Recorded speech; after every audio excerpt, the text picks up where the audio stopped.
Bonjour, bienvenue dans cette présentation de LuliDB. Cette vidéo est optimisée pour un affichage en Full HD en plein écran. Si vous utilisez une autre résolution, certains textes peuvent être illisibles.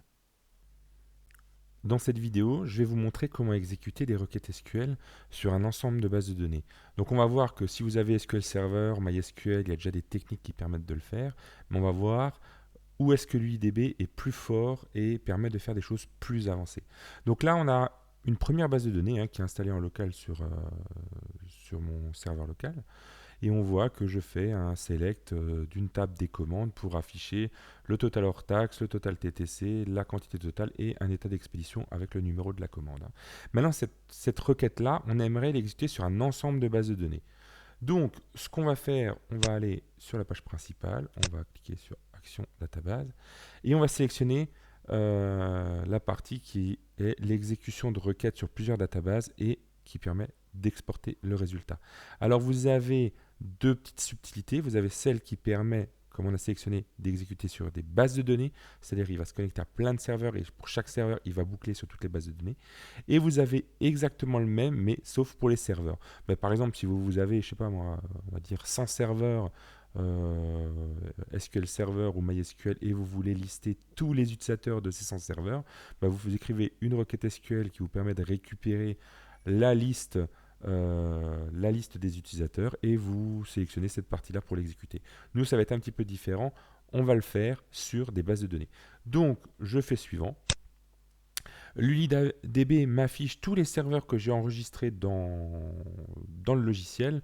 Et là, pour le coup, on va en prendre qu'un et on va prendre un serveur SQL Server où je sais qu'il y a un produit qui est installé sur les bases de données de ce serveur. Alors bien sûr, on pourrait prendre un ou plusieurs serveurs. C'est là déjà la petite subtilité comparée aux techniques qui existent. Par exemple, dans SQL Management Studio, vous avez des commandes comme le SPMS for each DB qui permet d'exécuter une commande sur l'ensemble des bases de données d'un serveur, mais vous n'avez pas, à ma connaissance, la possibilité d'exécuter ça sur un ensemble de serveurs de manière très simple.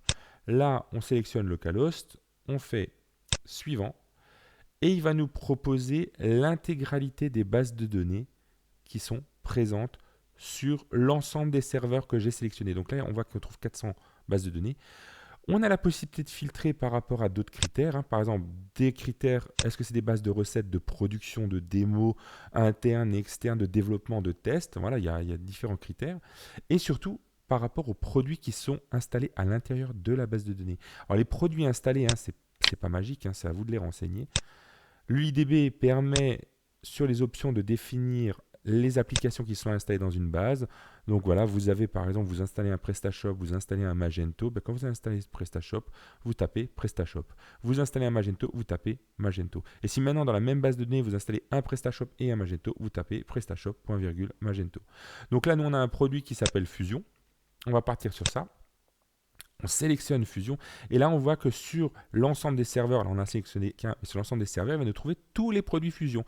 Donc on a des recettes, des développements, des tests et on a le nom de nos bases de données à côté. Donc là, moi je décide d'exécuter ma requête sur l'intégralité des bases. Donc je vais faire suivant. Et là il me dit quelle est la requête que vous voulez exécuter. Donc là, on va prendre la requête qu'on a vue juste avant, où on avait le résultat pour une base de données. On sélectionne, voilà, et on va juste maintenant cliquer sur exécuter. Donc, à partir de là, l'UliDB va se connecter à chaque base de données. La base de données, quand elle se connecte, devient la base de données principale. Donc, la requête, vous n'avez pas besoin de faire des us, database ou plein d'options. Il va exécuter la requête, rapatrier le résultat et le stocker. Et là, on voit qu'à l'affichage, il commence à nous afficher toutes les données. Donc ça prend un petit peu de temps parce qu'il y a quand même 6 ou 7 000 lignes. Donc le temps qu'il les affiche, qu'il les regroupe, ça prend un petit peu de temps. Mais bon, vous devriez le faire à la main, vous y passeriez 10 minutes, un quart d'heure. Sans compter que là, on part du principe qu'on a sélectionné 6 bases, mais partez du principe demain que vous sélectionnez 1000 bases de données sur 50 serveurs. Autant vous dire que rien que rechercher les bonnes bases de données sur les bons serveurs, vous avez déjà passé des heures. Alors que là, c'est pratiquement automatique. Donc là, on va voir dans la table des logs, qu'est-ce qu'il nous dit? Il nous indique en fin de compte les bases de données sur lesquelles il s'est connecté, le nombre d'euros qu'il a rapatrier.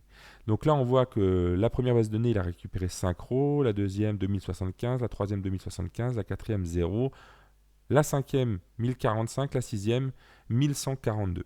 Donc à partir de là, nous on est dans data, on a toutes les lignes qui sont affichées, et contrairement à un résultat, parce que là si vous exécutez la commande avec ms4hdb, ben là vous récupérez des données à l'affichage, mais elles ne sont pas exploitables.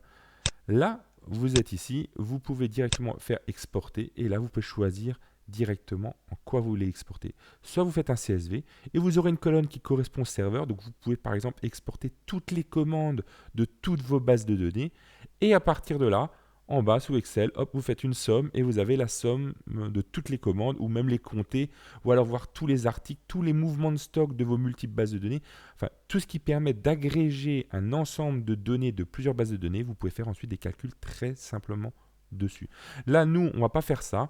On va partir du principe que ce qu'on souhaite, c'est envoyer ce résultat-là à quelqu'un pour qu'il puisse le visualiser. Vous êtes dans une SS2I, le client vous demande un export et il veut juste le visuel pour contrôler ce qu'il y a dedans.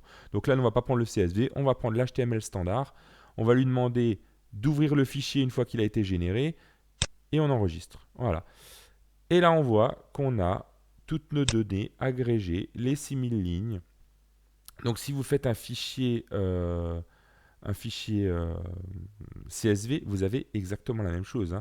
Vous avez le numéro de la ligne, il faut dire quel est le numéro de la ligne dans l'ensemble des données. Ça vous permet, si vous échangez avec un client, de dire c'est la ligne 3531, j'ai trouvé cette information-là qui est fausse. Ou alors, vous avez aussi le nom de la base de données, vous avez ensuite tous les champs que vous avez saisis dans votre requête SQL. Les deux premiers champs, c'est des champs d'information rajoutés. Et les suivants, ce sont les champs que vous avez sélectionnés dans votre requête SQL. Alors, il va vous mettre le nom de la colonne plus le type de données, hein. Ça vous permet aussi d'avoir une petite information. Donc, ça, on voit en quelques secondes.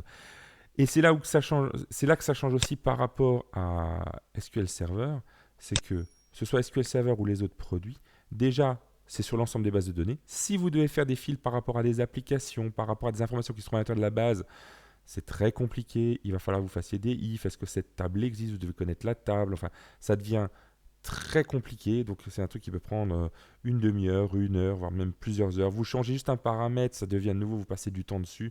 Là, c'est à la portée de tout le monde en l'espace de quelques secondes, comme j'ai pu vous montrer dans la vidéo. Cette présentation est maintenant terminée. Je vous remercie de l'avoir suivie. Si vous souhaitez voir d'autres vidéos, rendez-vous sur lulidb.com ou sur ma chaîne YouTube.